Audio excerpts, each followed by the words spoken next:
Kum len in a blat gemara. We're doing that tomorrow's gemara.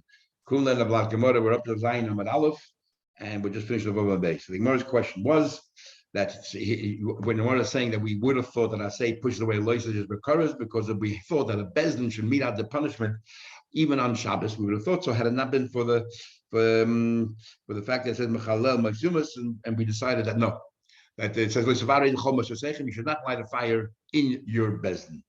So the Gemara says no proof from it because in fact it's a whole different train of thought here, and it has nothing to do with asay dechaloisa. It has to do with the kal b'chaymer, and goes as follows. Says the Gemara with 4 lines on the bottom, the Vav base. 3 lines on the bottom. Amar Rashi, hi Tana, laimer should asay b'dechaloisa. He wanted to learn from a kal b'chaymer that a bezdin should meet out the punishment of Shabbos. What kind of kal b'chaymer is that? The kal b'chaymer goes as follows. The Torah says that you desecrate the Shabbos, you get put to death. I would have thought it applies to everywhere else, Mrs. Bezdin, except what Bezdin does. Mrs. Bezdin, I would have thought that Bezdin carrying out a punishment, let's say to kill or retzech, it does push away Shabbos. And how do I know that? Because it follows. Working in the Beis Hamikdash. It can be Mechal Shabbos. That means that avoid in the Beis Hamikdash is more stringent than Shabbos. It overrides Shabbos.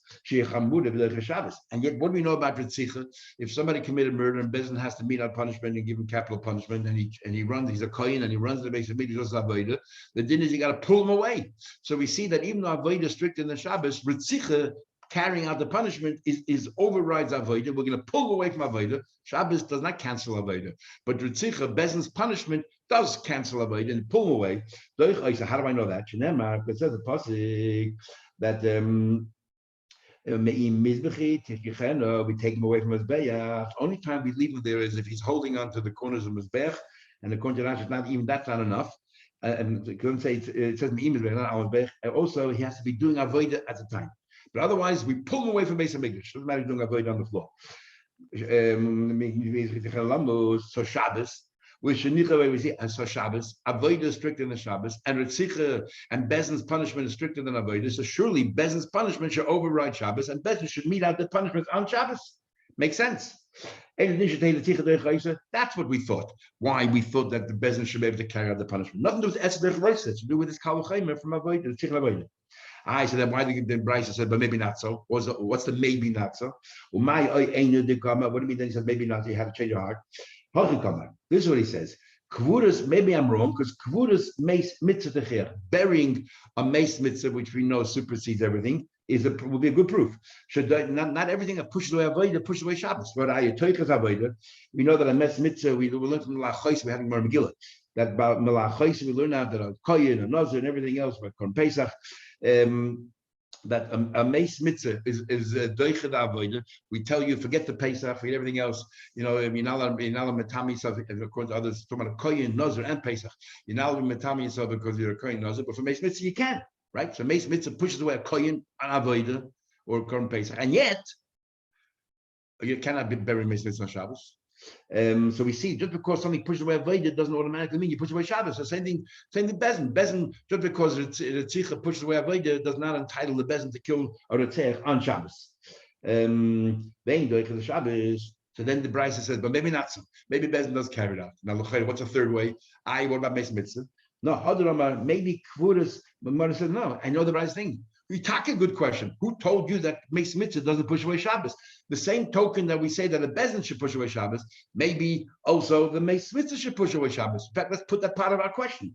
Maybe Kvuras Mitzvah should push away Shabbos. The same kal v'chaymer, and that is avodah shidduch Shabbos. Avodah will allow a kohen to serve on the Beis Hamikdash Shabbos. Yet Kvuras Mitzvah is doiched. Kvuras Mitzvah is stronger than avodah. So surely Kvuras Mitzvah should push away Shabbos. Melachos is Shabbos. The Shabbos can push away avodah. Ain't it nish like Kvuras Mitzvah doiched? Surely. That's what the Bryce is going back and forth. So now we're stuck. Maybe a Bezdin should be able to meet out punishment on Shabbos, and Kvuras Meis Mitzvah should be able to take place. If there's a Meis Mitzvah, that means there's nobody around to bury him, has no family, anything else. Maybe you should do it on Shabbos. For the pasuk says, don't do it in the Bezdin, and if you don't do it in the Bezdin, you don't do the Meis Mitzvah. So therefore, nothing to do with the idea when I say pushing away the courage. It's to do with this kal v'chaymer. Says the Gemara. Okay, so we have again. We have no proof. Well, the way you originally thought before we introduced this whole Kavuchem, and you thought it's a question of Esed That's a question. You thought the Osi Ased the my how did you understand the Bryce? So always going back and forth. How did you understand? If we're talking about Esed it's fine. And then you have a passing. What do you mean? Then you say, oh yeah, they said no, what's going on here? The discussion was as follows. What are we going to do with the pasuk if we're going to allow Bezin to go ahead and to meet out the punishment on Shabbos? Either pasuk, another pasuk says mechalem, that's where Shabbos get killed. I would argue b'sham malachas. It's talking about all of the malachas. Chus from Mrs. Bezin, except Bezin. But Mrs. Bezin. But when it comes to Mrs. Bezin, Doich Shabbos, I would have thought that Mrs. Bezin is Doich Shabbos. Why? Could the Asay b'Doich say? I would have thought yes. Mrs. Bezin is different because the Asay pushes away the Kodesh. Then the bride says, but no, maybe not so. Maybe not so. Then we said, maybe aim at them. I mean, when do we apply the principle as a greater? Only on its own. Or Lois says she has by chorus, it has chorus. How do you know you can push it off? The very same question we were asking this whole Gemara, the Bryce itself is asking. Why do I assume that the Bezin should be able to do it? It's a Lois by chorus. Then he says, no, but maybe I still think Bezin should do it. And we need a pasuk. What's the last thing? Then he says, Otu asay. Then he says, every asay that is doicha loisese. Lav loisese chomene isn't a loisese generally stricter than an asay because a loisese you get malchus where Rashi learns, or the Ramban of Chumash and Pashas Yisrael that says the Libras. He learns over there that asay is stricter than the loisese because sorry, the other way around. Strictly not say. He says, if I ask you to do something for me and you don't do it, I'm upset, but I don't get angry. If I tell you don't do something and you go ahead and you do it, then mamish, it hurts me. You defied what my instructions were. Defying instructions, actively went against it. I say passively, you just didn't do what you were meant to do. Elisa, if you go Elisa, you're actively going against my wishes. So Elisa is far stricter. So every assay in Elisa is stricter. So how come the assay has the right to push away the Elisa? Right? Must be. So Rabbi Yosef Engel writes in Asma the Raisa. So how do we understand Pshat? It's not the Pshat that assay pushes away the Elisa. Must be, because Elisa is stronger. Must be the Torah, it's exactly because the Torah tells us when there's a mitzvah assay, I never gave you the Aver. When is there a Elisa for this? When there's no mitzvah involved there. But there's a mitzvah involved, I remove the Aver. It's called Hutra. It's totally permitted.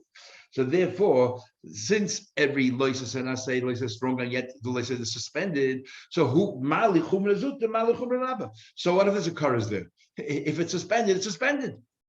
So therefore, kamalev savaru. So anyway, the Gemara, but so that's interesting discussion. If I say is strict in the loises, which some people learn, and they say the Gemara here discounts this anyway, or dead, or a loises is stricter than I say, and it's only hutra.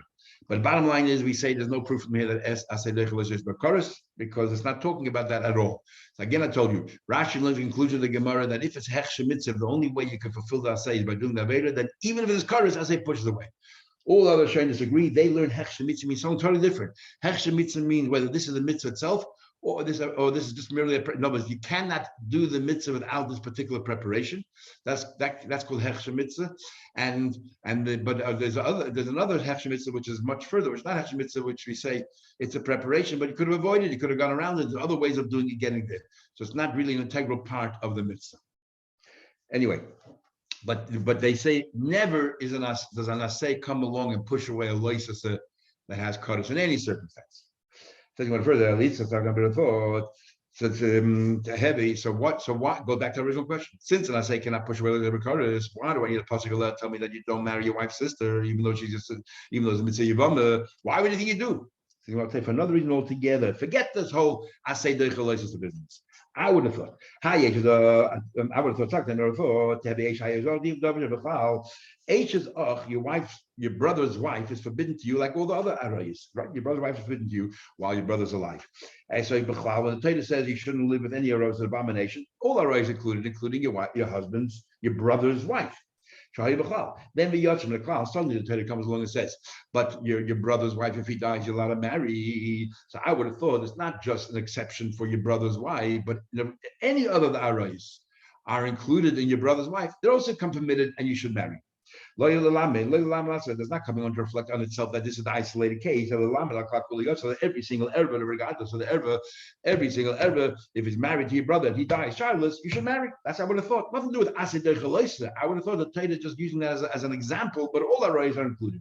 How do I know such a principle that if something was included and then taken out, everything is included? Everything's taken out of time. We learned. Anything that was included in the general rule, and then you talk about it separately. He's not only come talk about itself, it comes about everybody. Kate said, how do I know that? It says the pasuk, nefesh asher teichal basar. If anybody eats mezavach shlamim, if anybody eats from a korban shlamim, but he is himself tamei v'tumase olav, and he himself is tamei, what's the punishment? You get karas. So right, it says here by shlamim that if you're tamei, you eat shlamim, you get karas.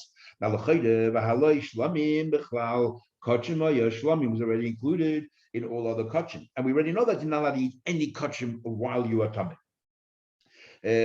So it is already, it says in the Torah, you get kares. Whoever eats, a person gets, anyone from Yisrael approaches kachim while they're tummy, they eat their tummy. So why did the Torah talk about shlamim the same thing? You repeat it, so why did the Torah come out and talk about shlamim only to tell you we compare all kabbanas to shlamim?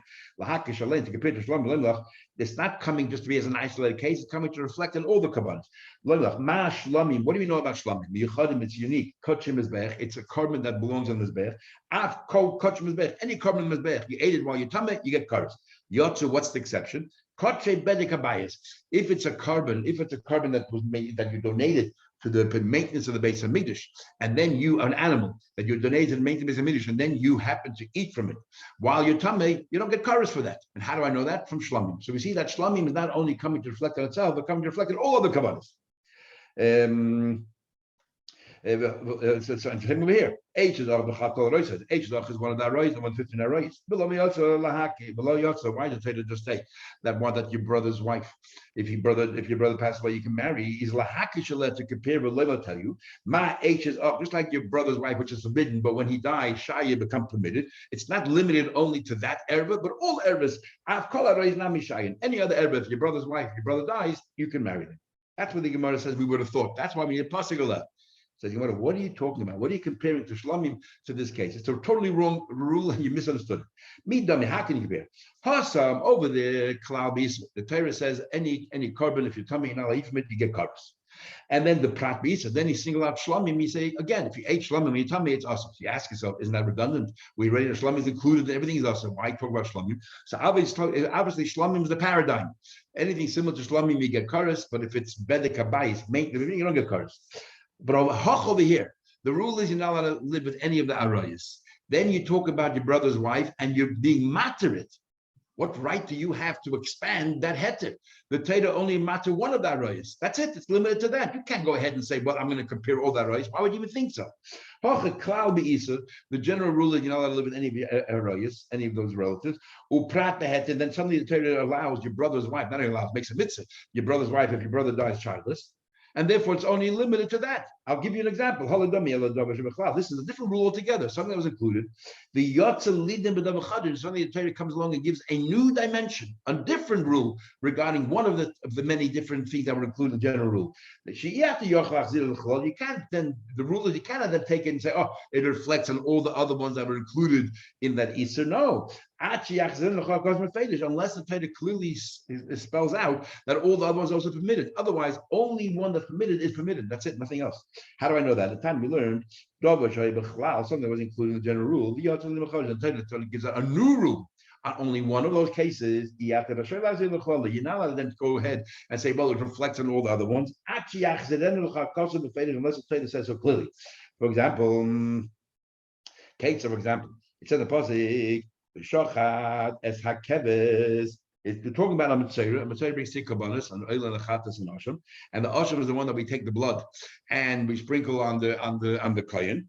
So it says in the pasuk on the mitzvah, and it says in the pasuk on his ear, right ear, and the earlobe, and the right thumb, and the right toe.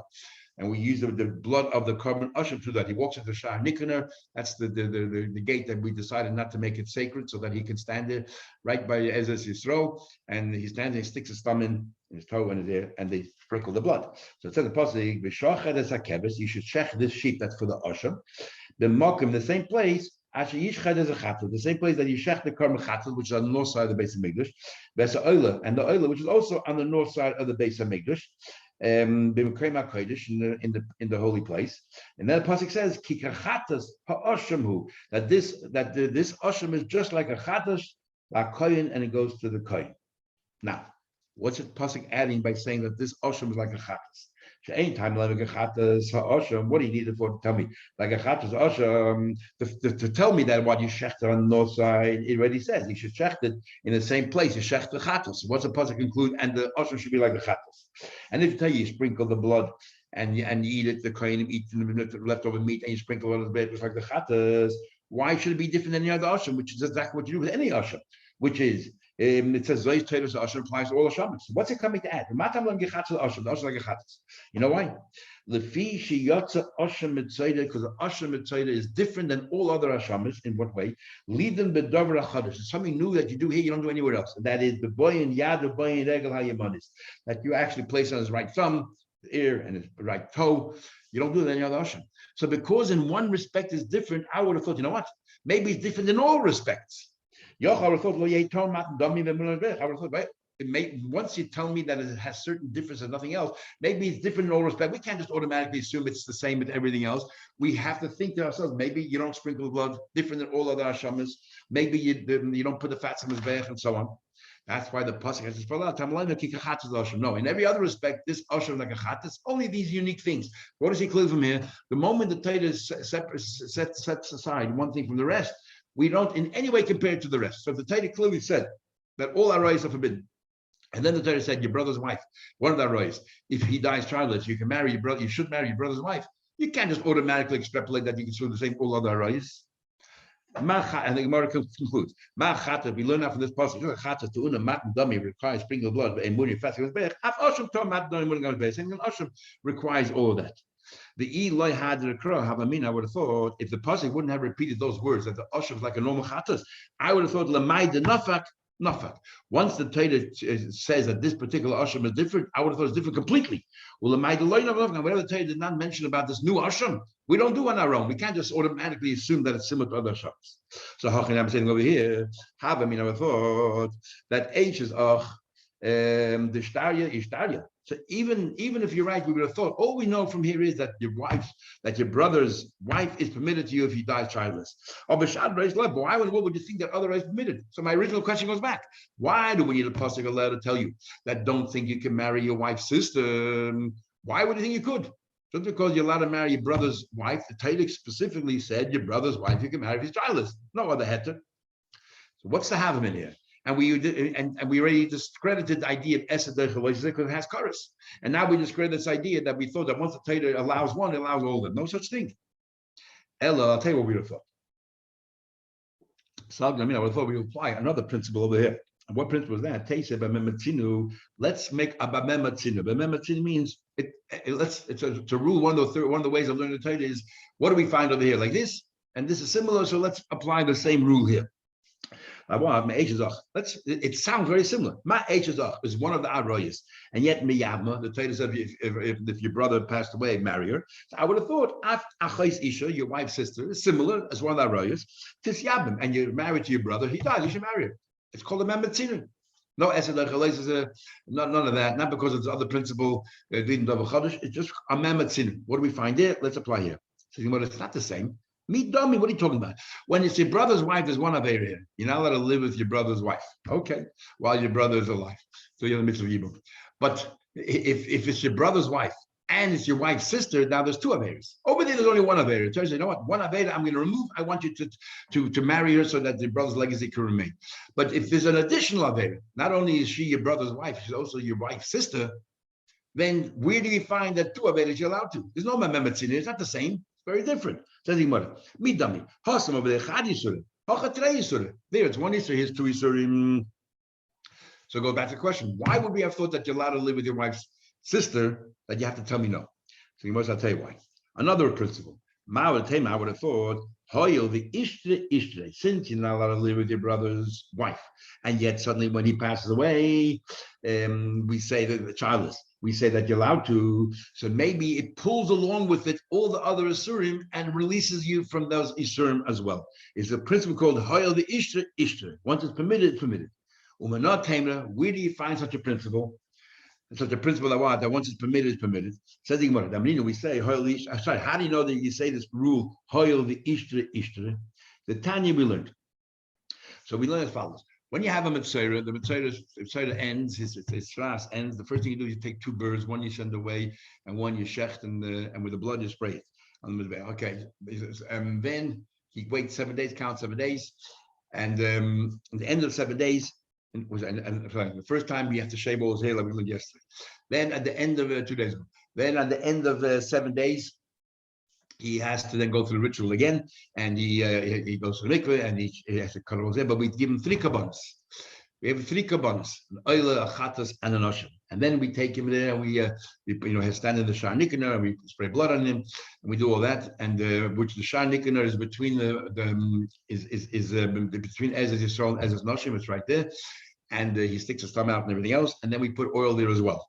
We take the blood of the asham and we put it on his right earlobe and right finger and right toe, and the same thing we do with the blood of the carbon asham. Another thing after that, before we learn to Gemara here, that a Talmudic person, there's 3 different divisions. There's the base Hamidrash itself, we call it Machna Shchina, and that starts from Ezes Yisrael. Ezes Yisrael is called Machna Shchina. Over there, anyone is Tamei, regardless of the kind of tumah, you're not allowed to be there.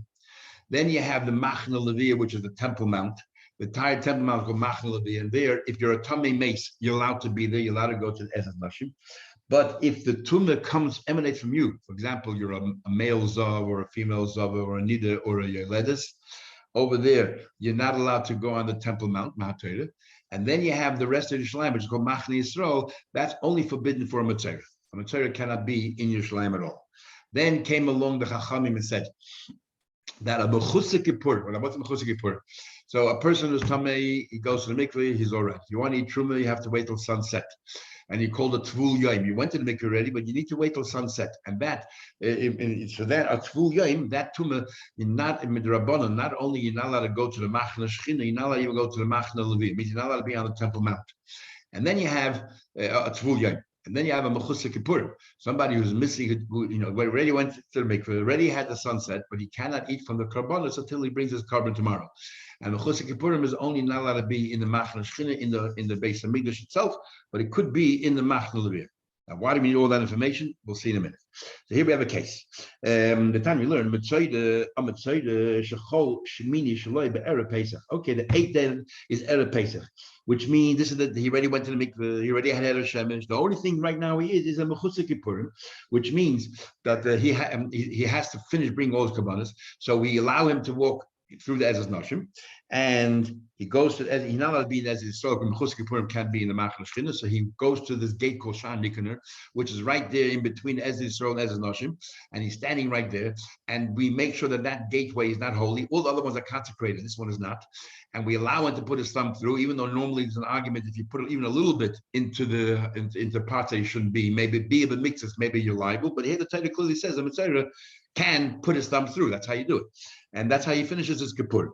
So what happened was, the Ra Keri Boy B'Yod. On that very day, the 8th day, suddenly he saw a Keri. He saw a Keri. Now, we're talking about a Keri because if he touched the Sheretz or anything else, a Tumah Sheretz, you're allowed to walk into the Ezes Nashim, so there's no problem. We're talking about a Tumah's Keri, and a Tumah's Keri, which comes from within yourself, nor can you go into the Ezes Nashim. Right, because we said before, Zava, Nida, Yoledes, these are tumas that come from within yourself. Not only you can't go Machna Shechina, you cannot go to Machna Leviyah, which is the Ezes Nashim as well. The whole Temple Mount you cannot go. So then what happened was the Toval, he went to the mikveh for his Keri. Omru Chacham, the Chacham say. Now he went to the mikveh already. The Chacham now it's called Tvul Yom. You have to wait till sunset. It's the Chachamim would say, we don't want you to go to Ezes Yisrael. Not as Nashim. It's not from the Torah, the Temple Mount, it's only Midrabban. Chacham say, Afapi, even though she ain't Tvul Yom, Achara generally a Tvul Yom, and a regular Tvul Yom from a Kedi cannot walk on the entire Temple Mount, cannot even go. But the problem is he's a Mitzvah and he cannot cleanse himself, finish the job, unless he goes into the Shar Nikanor, which is on the Temple Mount, which is at the end of, right before the Shar as Yisrael. Tvul Yom, Acha Nichnes, Zen Nichnes, this guy can come in. Why? Why do we allow him to come in? Because we're talking about over here at a Pesach. And if he doesn't bring his Pesach, we're worried it's an avera of Karis. So therefore we say, you know what, we're going to suspend our rule that Tvul Yom cannot walk on the Temple Mount. Mutav is better. Sheyova asay sheyesh by Karis. Let the asay that has Karis come. V'yitcha asay she'ein by Karis. Let the asay of Pesach which has Karis. Because if he doesn't put his fingers through that Shar Nikanor and get himself clean, he's a Mechusik Kippurim. He cannot eat the Korban Pesach. In order to eat the Korban Pesach that night, he has to complete his Karbanos and to do the things on his fingers. So therefore, but he can't come in as a Tvul Yom. A Tvul Yom at the Rabbanon, you can't come in. So Rabbanon, you know what, we're going to remove the Yisat Tvul Yom, we're going to let him come in. And Yitcha Asay she'ein b'Karis. And push away the Asay, there is no Karis.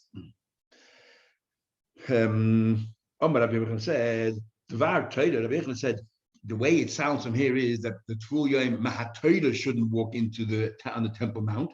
But I want you to, and we're just saying we're pushing that away because we wanted to bring the Korban Pesach, which is an Asay of Karis. So Rabbi Yochanan explains it's not really an Issa in the Torah for Tvul Yom to walk on the Temple Mount. The Vartoida, I feel Asay less big. Mahatoida is not even an Asay here. It's only the Rabbanan. It says, Vayama Yehoshaphat. Yehoshaphat stood that all the Eden became Torah from the tumah that they had. The Shofar stood up and called Yehuda before the new courtyard. The Gemara wants to know what new courtyard. My new courtyard means the new laws regarding the courtyard. They make new rules regarding the courtyard. What was the new rule? That a Tvul Yom the new rule was that a Tvul Yom shouldn't walk onto the Temple Mount. So this idea that this Mitzvah, who's finishing his term, who became a Baal Keri, and he went to the mikvah, so he's a Tvul Yom, shouldn't walk on the Temple Mount, is only midrabban. And what do you call it? It's only midrabban, and therefore we decide, you know what? We're going to allow him to walk onto the Temple Mount to get his the blood on his right toe and his right finger. Now, why do we allow him? Ula come along and said that why do we allow him? So the Chayre, because Ula said in the Gemara Zvachim that even beer b'mikzah shma beer, even if you just put your foot inside a place in the base of midrash, you shouldn't put it in, you're already liable. So they ask me a question, what about this Mitzvah? But how come this Mitzvah is allowed to walk in, and he puts his thumb into the Ezra Yisrael? How can he do that? The Gemara says, so Ula says, a Mitzvah is different. So since he is allowed to do beer mixes, because since we allow beer mixes for his tzaras, because he's a mechusik kippurim, he didn't complete his kippurim yet, and the Torah yet allows him to stick his thumb in and so on. So therefore, we're going to allow also for a Balkeri, to make a special exception for the Mitzvah, who is a Mechusik Kippurim, and the Mechusik Kippurim is Mahatorah, not allowed to walk into the Ezra Yisrael.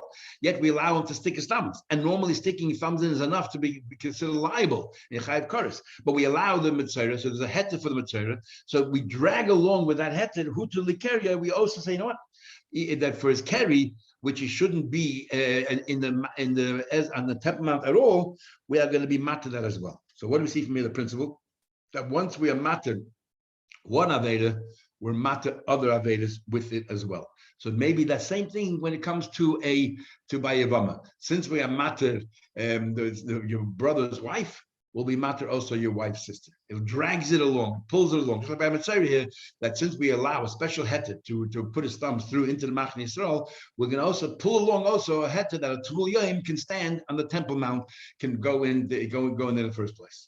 So therefore, we use this rule of Har Ishtar Hishtar. The Gemara is going to ask on it, and we'll learn that tomorrow already. Should we learn tomorrow?